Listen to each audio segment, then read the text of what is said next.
condições de estávamos em março, mas é depois. Mas é porque os casos de Covid têm aumentado realmente. Eu percebi que uma determinada igreja disse os casos que não acabaram. Isso é uma parte das pessoas saem aqui,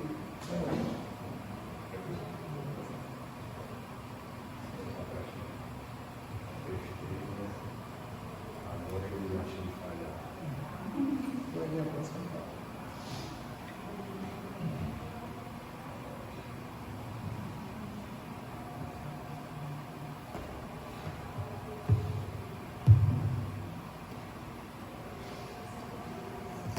Só essa semana, da semana passada para cá, no meu consultório já apareceram, só no meu consultório, 9 pessoas com Covid positivamente testados. Primeiramente, eu queria que vocês perdoassem Tereza e Líbia por me colocarem aqui hoje. Tereza vive insistindo comigo que eu continuasse fazendo palestras aqui. E Líbia acatou o pedido de Tereza e me botou aqui hoje. Então, por favor, perdoem, façam uma caridade com Tereza e Líbia, de vocês terem de me ouvir aqui hoje. São Paulo disse na Epístola aos Hebreus que, sem o saberem, algumas pessoas hospedaram anjos. Ele estava falando sobre o que aconteceu a Abraão e a Lote, que hospedaram anjos sem saber que estavam hospedando anjos. Eu tenho o hábito, eu tenho o vício de falar em público como na terceira pessoa, na primeira pessoa do plural, colocando todos como sendo todos iguais. Eu vou tentar corrigir esse vício hoje, falando da primeira pessoa do singular, eu, a minha pessoa. Eu não posso colocar que vocês estão iguais a mim, porque pode ser que aqui também haja anjos. E eu estaria sendo petulante, orgulhoso, ao dizer que seria igual a um anjo. Então, se porventura, durante a conversa que tivemos aqui com vocês, eu me falar ainda na primeira pessoa do plural, por favor, me corrijam. Bem, como eu disse, ainda sou orgulhoso, vaidoso, e tenho uma petulância de tentar falar sobre Deus hoje aqui. Plagiando Paulo, mais uma vez, que ele disse: a minha vida presente na carne. Isso está na Epístola de Gálatas, capítulo 2, versículo 20. Então ele fala da vida na carne, ou seja, da passagem dele na carne, naquela vida que ele passou aqui. A minha presente vida na carne começou em Gravatá. Nasci numa família religiosa. Minha mãe era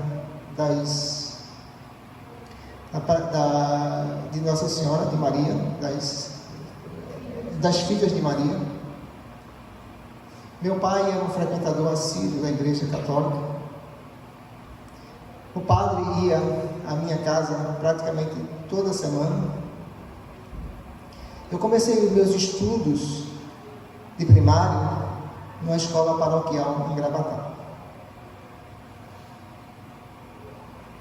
Então, criado dentro dessa comunidade religiosa católica,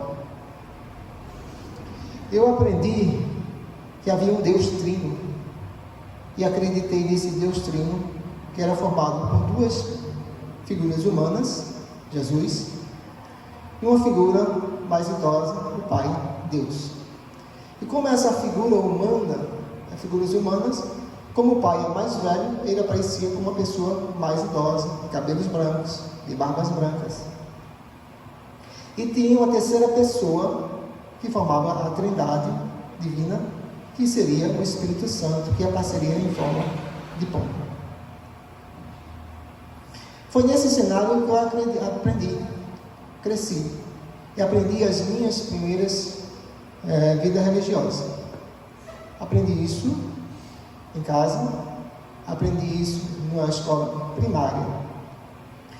E como isso era me dito, que eu era a imagem e semelhança de Deus, eu tinha certeza que Deus tinha a imagem parecida com o ser humano.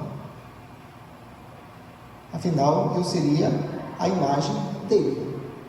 E como eu seria o reflexo dele, então, em contrapartida, ele também seria parecido com os seres humanos.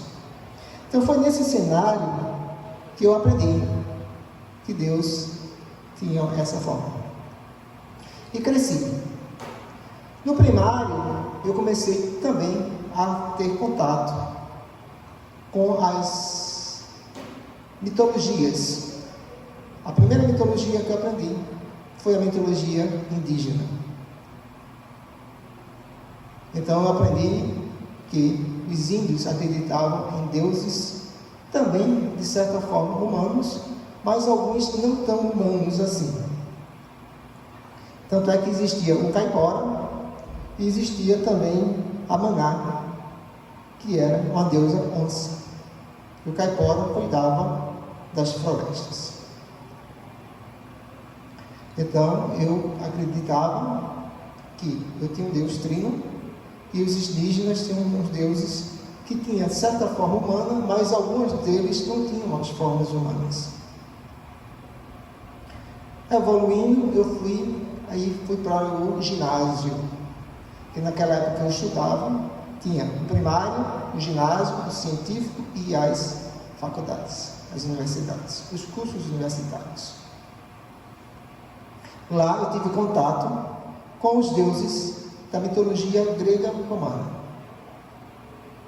que também tinham figuras não sempre humanas. Tinham figuras como os cíclopes e os centauros, que eram considerados não deuses, mas às vezes também semideuses. Então, eu desenvolvi em mim um sentimento de superioridade, porque eu era uma criatura superior a essas outras esses outros povos que tinham deuses que não eram deuses verdadeiros, porque o Deus verdadeiro para mim era aquele Deus trino do Pai, do Filho e do Espírito Santo.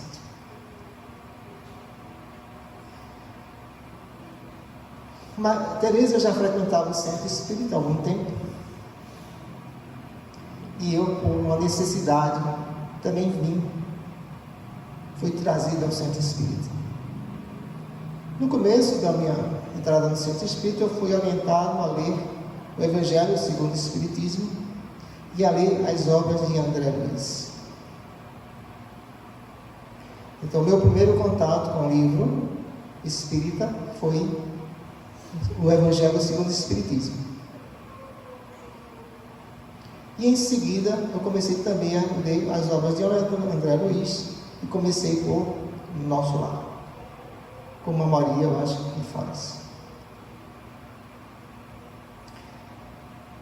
Depois de algum tempo, já frequentando a casa espírita, então eu comecei a ter contato com o livro dos Espíritos. E não comecei do início, porque eu já entrei aqui na casa espírita, eu comecei com o livro dos médiuns, e depois de algum tempo passamos a estudar o livro dos Espíritos, e quando eu entrei para consultar o livro dos Espíritos, o livro dos Espíritos já estava um pouco adiantado. Eu não tive contato com o início do livro dos Espíritos. Mas depois, lendo o livro dos Espíritos do início, eu vi que Kardec fez a primeira pergunta que tem no livro dos Espíritos, que é Deus?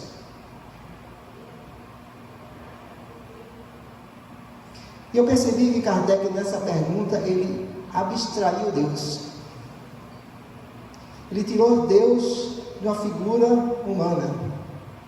Ele tirou Deus de ser um ser, de ser um ente. Ele abstraiu Deus.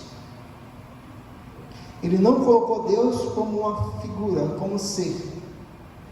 Ele colocou Deus como uma abstração. Deus podia ser qualquer coisa, podia ser inclusive um ser, mas a pergunta abstraía. Kardec abstraiu a pergunta e deixou que os espíritos, então, personificassem ou não Deus. E isso me fez então refletir sobre a minha passagem, sobre o meu conhecimento religioso.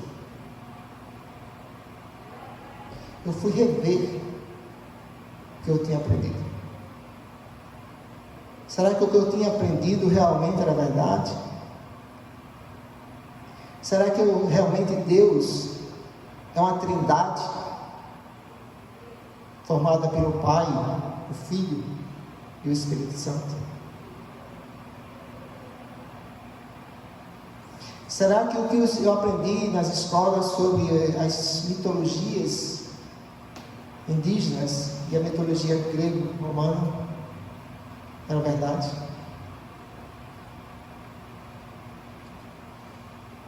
E eu percebi que algumas coisas não são ditas em todos os lugares.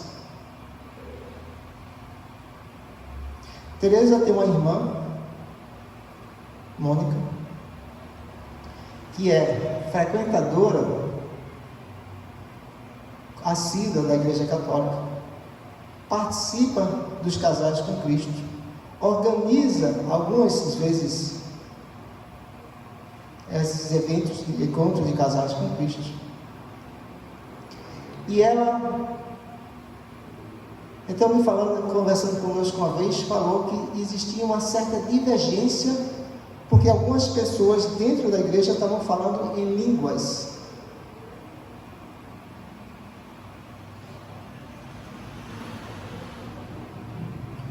E eu disse, mas Paulo, na sua epístola, numa das suas cartas, e eu te mostrei a ela, fala exatamente como as pessoas devem se comportar quando precisarem falar em línguas.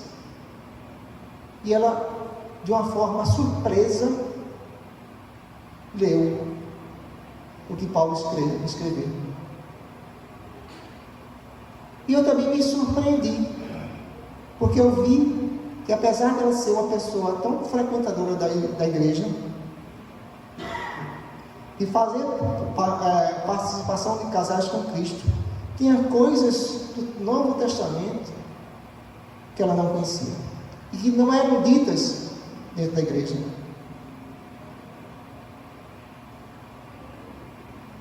E então eu fui reler também, relembrar algumas coisas que eu aprendi, e que quando eu ia à igreja católica, eu nunca ouvi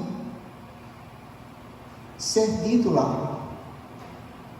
Porque quando nós vamos à igreja católica, quem já frequentou a igreja católica sabe que tem a missa, e na missa tem 3 leituras. Geralmente uma leitura do Novo Testamento, às vezes uma leitura do Antigo Testamento e o Evangelho. Mas eu não me lembro em nenhum momento de ter lido isso que eu vou ler para vocês agora na igreja católica. Alguém ter lido isso numa missa. Paulo, na Epístola aos Romanos, diz: mudaram a majestade de Deus incorruptível em representações e figuras de homem corruptível, de aves, quadrúpedes e répteis. Ou seja, Paulo já repreendia que quem faz Deus uma figura humana está errado.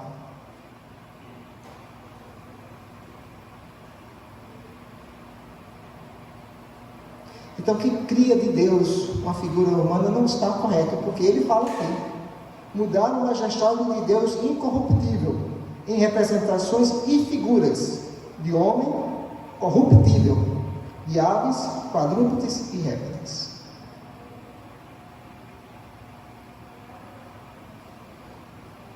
Então Paulo já fala que Deus não é uma figura humana. Mas ele também critica as questões de fazer de aves quadrúpedes e répteis. E então eu fui também rever a questão das mitologias. E eu vi que, na realidade, os povos que acreditavam não em seres mitológicos, eles acreditavam em Deus e realmente eles tinham uma religião, tais como a nossa religião católica, a nossa religião evangélica. Para eles, aqueles seres eram deuses realmente. Eles eram religiosos daquela forma deles. Mitologia, quem disse foram os outros homens que dominavam eles. E então eu vi que não havia nenhum povo que não tivesse nenhuma divindade. Todos os povos tinham divindades. Todos.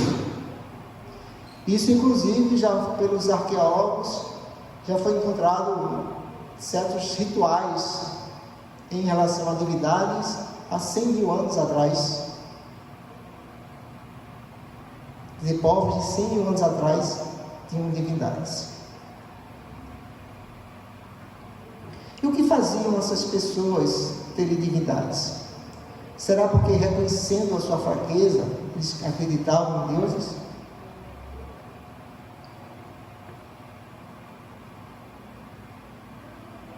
E aí eu fui comparar as divindades indígenas com as divindades greco-romanas, que são as divindades das quais eu tive mais contato. Existem outros povos com outras divindades, como os hindus, os xiitas e outras divindades. Mas eu fui comparar essas divindades. E aí eu vi que tem algumas semelhanças entre elas. Na religião indígena existe Anhangá, que é Deus do submundo. Na religião greco-romana existe Hades e Plutão, que são deuses do submundo também. Na religião indígena existe Yara, que é a deusa da água. Na religião greco-romana existe também Poseidon e Netuno, que são deuses da água também. Na religião indígena existe Sumar, que é a deusa da agricultura. Na religião greco-romana também existe Deméter e Ceres, que são deuses da agricultura. O que há de comum desses deuses, iguais, semelhantes? Entre as religiões greco-romanas, poderia ter havido transmissão de culturas.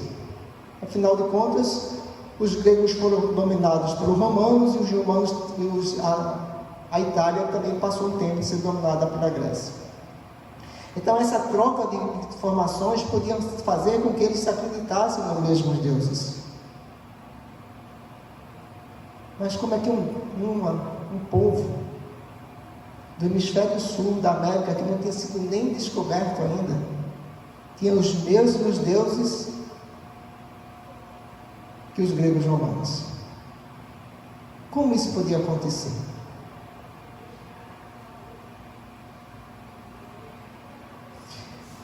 Bem, esses deuses, na maioria das vezes, tinham formas humanas, tinham sentimentos iguais aos dos humanos, tinham raiva, ódio, paixão, inveja. E baseado no que esses deuses faziam, eles criaram também as suas leis e os seus valores. Semelhante aos povos mais evoluídos, como eu, que me achava tão evoluído. E tinha uma coisa que eles tinham também em comum, que os fenômenos da natureza eram provocados pelos deuses, ou eram dominados pelos deuses.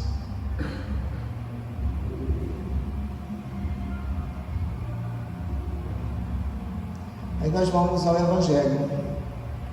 Marcos capítulo 4, versículo 39. E Jesus, despertando, repreendeu o vento e disse ao mar, silêncio, cala-te. E cessou o vento e seguiu-se grande bonança. Jesus falou ao mar, disse ao mar. Evidentemente que Jesus não estava falando a matéria inorgânica, a matéria sem vida. Ele estava falando a alguém. E esse alguém era quem fazia um barco se agitar.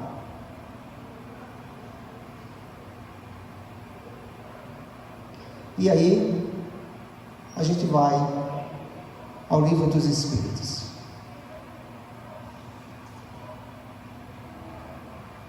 E os livros dos Espíritos me ensinaram que os Espíritos presidem os fenômenos geológicos e dirigem de acordo com as suas atribuições que têm.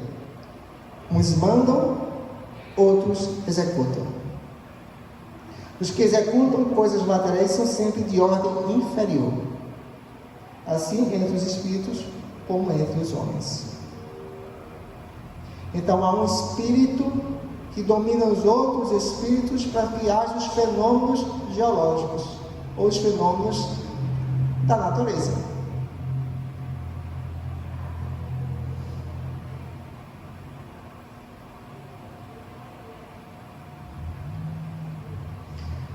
E a descrição mais clara: a produção de certos fenômenos das tempestades é obra de muitos que se reúnem para produzi-los em massas inumeráveis.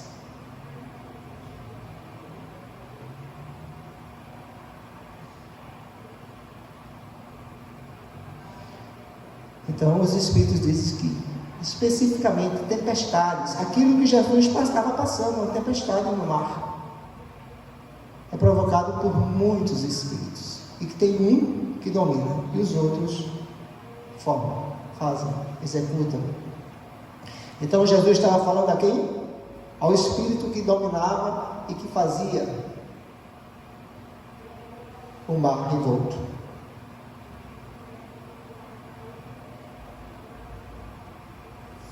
Na religião greco-romana, os deuses habitavam o Olimpo. O que era o Olimpo? Um monte acima das nuvens.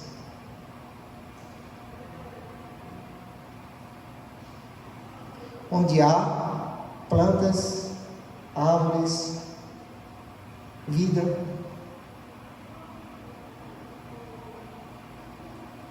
E o que é que nós encontramos em nosso lar?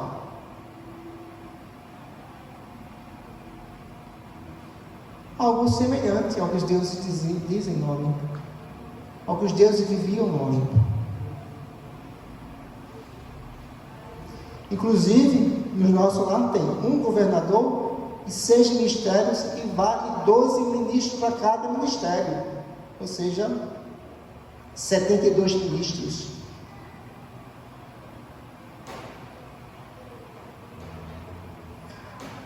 Eles saíam em caravanas para resgatarem aqueles espíritos mais sofridos no umbral.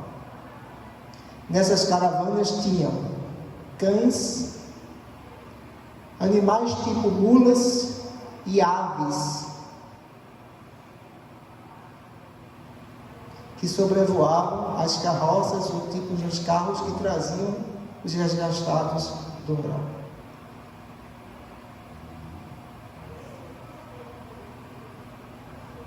E os Espíritos me ensinam mais uma vez que quando eu reencarno, eu mantenho lembranças das minhas experiências passadas. Essas lembranças, elas estão obscurecidas pela carne. Enquanto eu estou no corpo, essas lembranças são obscurecidas.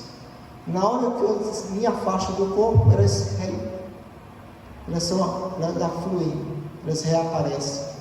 Então, toda noite, quando eu durmo, que o espírito se afasta do corpo, eu tenho contato novamente com essas lembranças. E quando eu reencarno, eu acordo, essas lembranças ficam obscurecidas. Então, será que essas mitologias não são baseadas nessas experiências?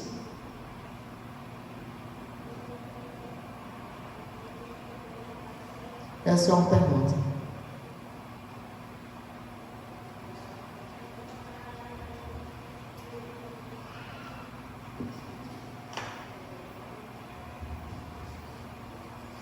E aí vai um outro questionamento.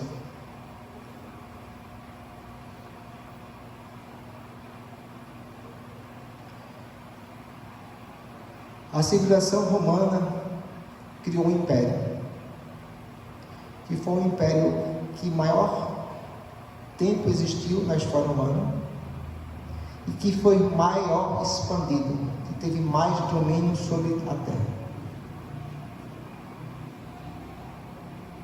Os romanos, eles tinham um hábito de dominar do ponto de vista político e financeiro a região, mas eles não interferiam muito na religião. Tanto é que quando Cristo foi levado a Pilatos, que Pilatos disse: isso é uma questão de religião entre vocês, cuidem dele. Vocês que o julguem, eu não quero me interferir nisso. Aconteceu o mesmo com Paulo, quando tentaram fazer com que Paulo fosse julgado ainda em Jerusalém ou na Galiléia. Mas Paulo apelou para César e foi levado para Roma e foi julgado em Roma.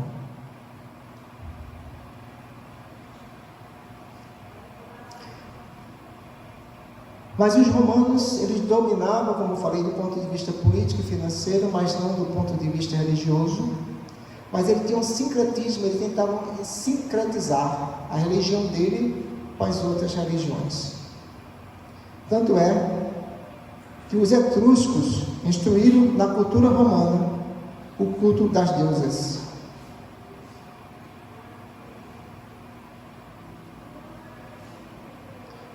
Que os romanos só cultuavam homens, deuses.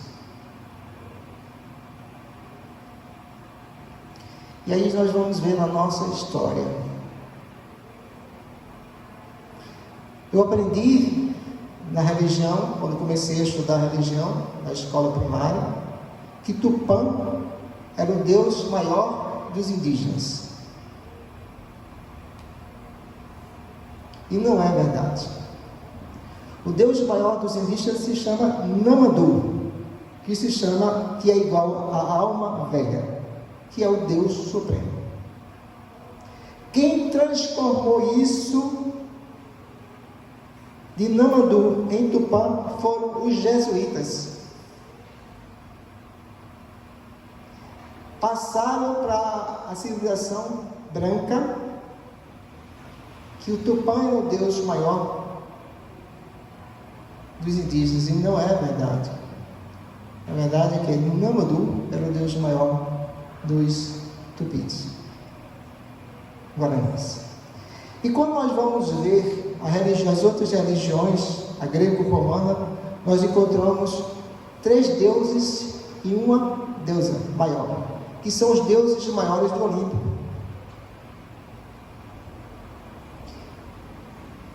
Inclusive, na religião romana, tem um quarto ser do Olimpo, que se chama Jano, que ele cuida da porta dos céus.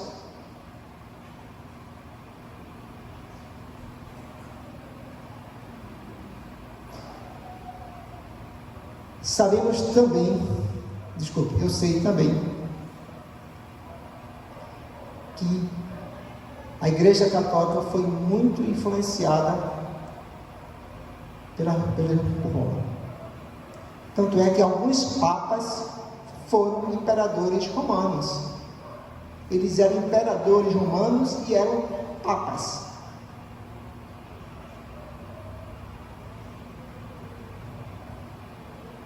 Então, até que ponto a minha crença em Deus Trino, Pai e Espírito Santo, e agora, quem tem contato deve saber que existe uma imagem do Pai Eterno, que agora são 4 imagens. Aparece a imagem do Espírito Santo em forma de pomba, de Jesus, de Deus, o Pai, e de Maria ao final. Então agora são 4 imagens, praticamente endeusando Maria. Não quero tirar o mérito de Maria, pelo contrário, mas praticamente estão endeusando Maria. Estou colocando Maria como uma deusa praticamente. A mesma coisa que os romanos e os gregos faziam, que eram os 4 deuses maiores.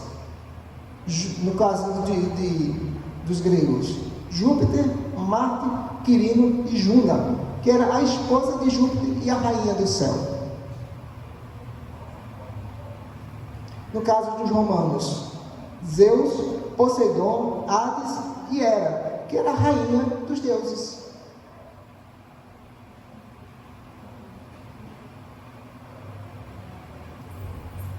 E aí há uma prece católica, o credo, tem 2 coisas que para mim são contraditórias. Ele diz: Jesus concebido pelo Espírito Santo, uma parte.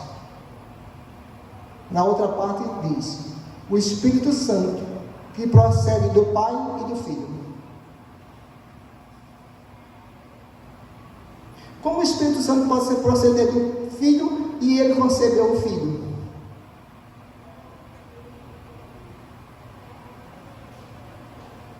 Eu vinha rezando. Tereza não é muito fã do credo, não.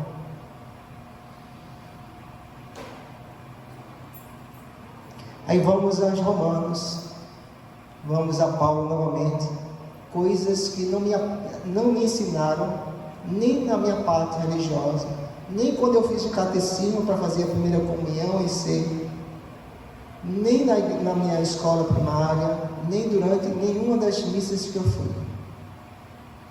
Paulo ao Romano diz: de seu filho, a fim de que este seja o primogênito entre uma multidão de irmãos, falando de Jesus. Paulo diz que Jesus é o primogênito. E em Colossenses, Paulo diz mais: ele é a imagem de Deus invisível, o primogênito de toda a criação. Ou seja, ele é a primeira criação de Deus. Ele não é Deus. Ele não faz parte da unidade trina.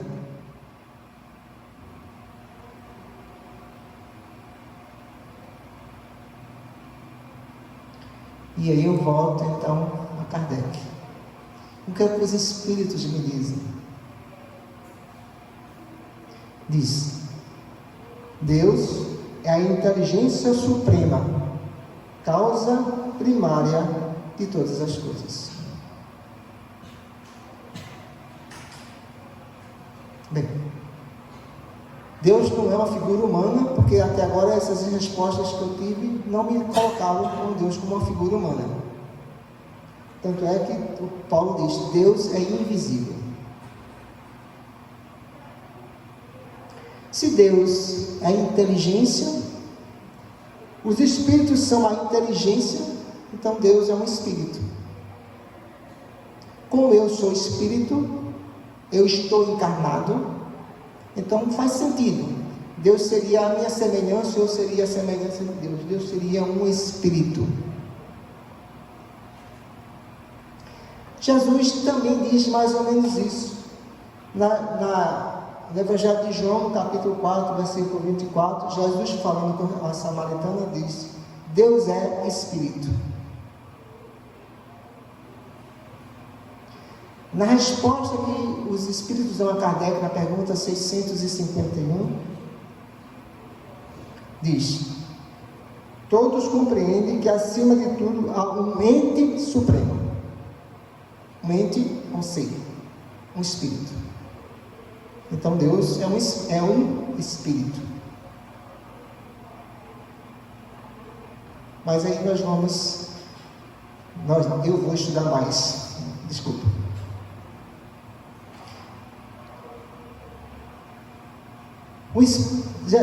Paulo fala que Deus é invisível.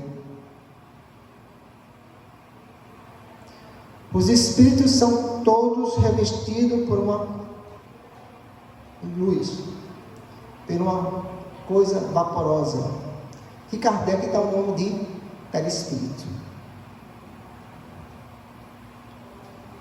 Uma substância vaporosa que Kardec dá o nome de perispírito. Todos os espíritos têm essa substância. E essa substância eu tiro do fluido universal. Eu, espírito, faço o meu perispírito do fluido universal, que é de cada ambiente onde eu esteja. Se eu estou na Terra, eu vou tirar o meu perispírito do fluido universal que a Terra tem. Se eu estiver em Júpiter, eu vou tirar o meu perispírito do fluido universal que está em Júpiter.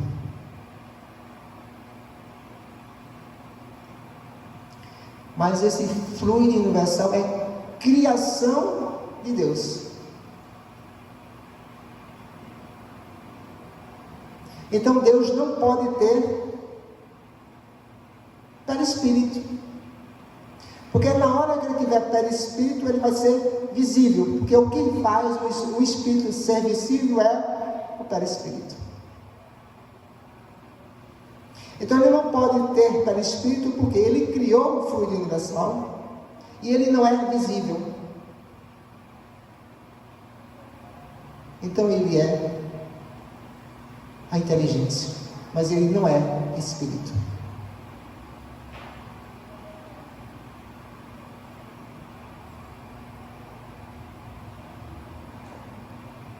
E aí Paulo diz o seguinte: Epístola do Coríntios, aliás, capítulo 1, versículo 3. Aliás, Epístola aos Coríntios 1, capítulo 3, versículos 1 e 2. A vós, irmãos, não vos pude falar como homens espirituais, mas como a carnais, como a criancinhas em Cristo. Eu vos dei leite a beber, e não alimento sólido, que ainda não podeis suportar, nem ainda agora o podeis, porque ainda sois carnais. Isso vai de encontro ao que os Espíritos dizem.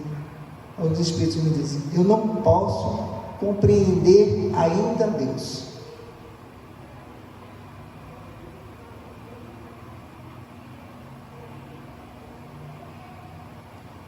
Porque eu ainda sou carnal. Ainda sou preso aos laços carnais. Eu ainda não sou desprendido dos laços carnais. Eu ainda não sou um homem espiritual. Eu ainda me prendo à matéria. Eu ainda me ligo para a matéria da qual eu estou usando. Jesus, conversando aos Nicodemos, ele diz: em verdade te digo, quem não renascer da água e do Espírito não poderá entrar no reino de Deus. Se eu não entro no reino de Deus, eu não vou compreender o Deus, eu não vou saber quem é Deus. Então, para saber quem é Deus, eu preciso renascer da carne e do Espírito. O que é renascer da carne? Reencarnar. E o que é renascer do Espírito? Aí eu encontrei a resposta numa música. A música se chama Ó Jesus Amigo, versão de Elizabeth Lacerda. Ela diz: o amor me faz crescer. Fez chegar perto de você, Jesus. O Pai nos ensinou que do amor renasceremos.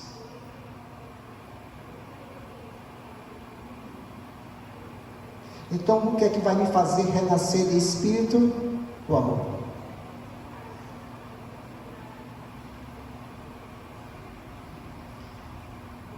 Então, quando é que eu vou compreender Deus?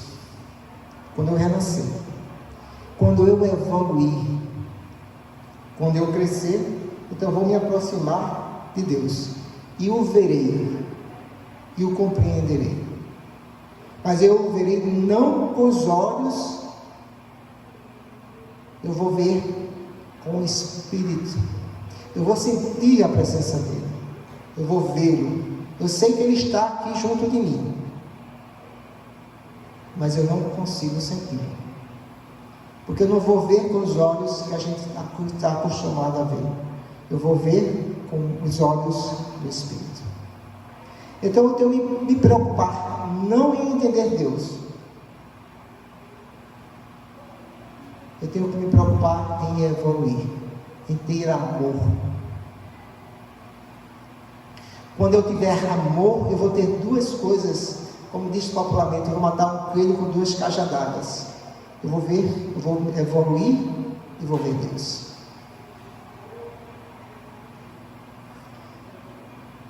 E o que eu faço? Perguntaram a Einstein se ele acreditava em Deus. Einstein é um homem de ciência, matemático, físico, mas era um homem espiritualista também. E aí ele disse: eu acredito no Deus de Spinoza. Quem foi Spinoza? Spinoza foi um filósofo nascido na Holanda, que viveu entre 1632 e 1677.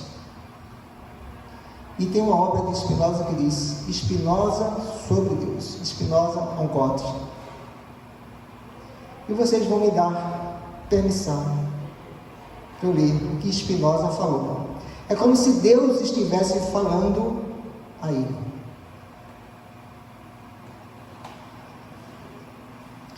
Para de ficar rezando e batendo o peito. O que eu quero é que faças é que saias pelo mundo e desfrutes de tua vida. Eu quero que gozes, cantes, te divirtas e que te desfrutes de tudo o que eu fiz para ti. Para de ir a esses templos lúgubres, obscuros e frios, que tu mesmo construíste e que acreditas ser a minha casa. Minha casa está nas montanhas, nos bosques, nos rios, nos lagos, nas praias. Aí é onde eu vivo e aí é onde eu expresso meu amor por ti. Para de me culpar da tua vida miserável. Eu nunca te disse que há algo mal em ti, ou que eras um pecador, ou que tua sexualidade fosse algo mal. O sexo é um presente que eu te dei e com o qual podes expressar teu amor, teu êxtase, tua alegria. Assim, não me culpes por tudo que te fizeram crer. Para de ficar lendo supostas escrituras sagradas que nada têm a ver comigo. Se não podes me ler num amanhecer, numa paisagem, no olhar de teus amigos, nos olhos do teu filhinho, não me encontrarás em nenhum livro. Confia em mim e deixa de me pedir. Tu vais me dizer como fazer o meu trabalho? Para de ter tanto medo de mim. Eu não te julgo, nem te critico, nem me irrito, nem te incomodo. nem te castigo. Eu sou puro amor. Para de me pedir perdão. Não há nada a perdoar. Se eu te fiz, eu te enchi de paixões, de limitações, de prazeres, de sentimentos, de necessidades, de incoerências, de livre-arbítrio. Como posso te culpar, se respondes a algo que eu pus em ti? Como posso te castigar por seres como és, e eu sou quem te fez? Crees que eu poderia criar um lugar para queimar a todos os meus filhos que não se comportem bem pelo resto da eternidade? Que tipo de Deus podes fazer isso? Esquece qualquer tipo de mandamento, qualquer tipo de lei. Essas são artimanhas para te manipular, para te controlar, que só geram culpa em ti. Respeita teu próximo. Não faças o que não queiras para ti.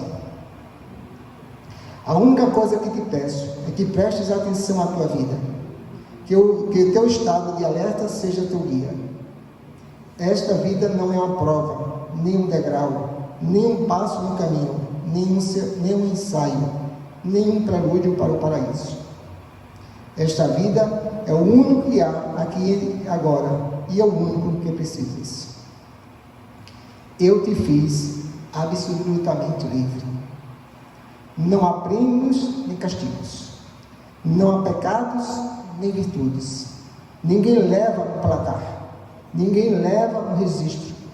Tu és absolutamente livre para fazer da tua vida, um céu ou um inferno. Não te poderia dizer se há algo depois desta vida, mas posso te dar um conselho. Vive como se não houvesse. Como se esta fosse tua única oportunidade de aproveitar, de amar, de existir. Assim, se não há nada, terás aproveitado da oportunidade que te dei. E se houver, tem certeza que eu não vou perguntar se fostes comportado ou não. Eu vou te perguntar se tu gostaste, se te divertiste, do mais que gostaste, ou que aprendeste. Para de crer em mim. Crer é supor, adivinhar, imaginar. Eu não quero que acredites em mim, quero que me sintas em ti. Quero que me sintas em ti quando beijas tua amada, quando agasalhas tua filhinha, quando acaricias teu cachorro, quando tomas banhos no mar. Para de louvar-me. Que tipo de Deus ególatra tu acreditas que eu seja?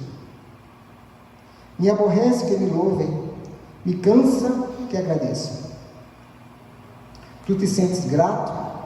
Demonstra cuidando de ti, de tua saúde, de tuas relações do mundo. Te sentes olhado, surpreendido? Expressa tua alegria. Esse é o jeito de me louvar.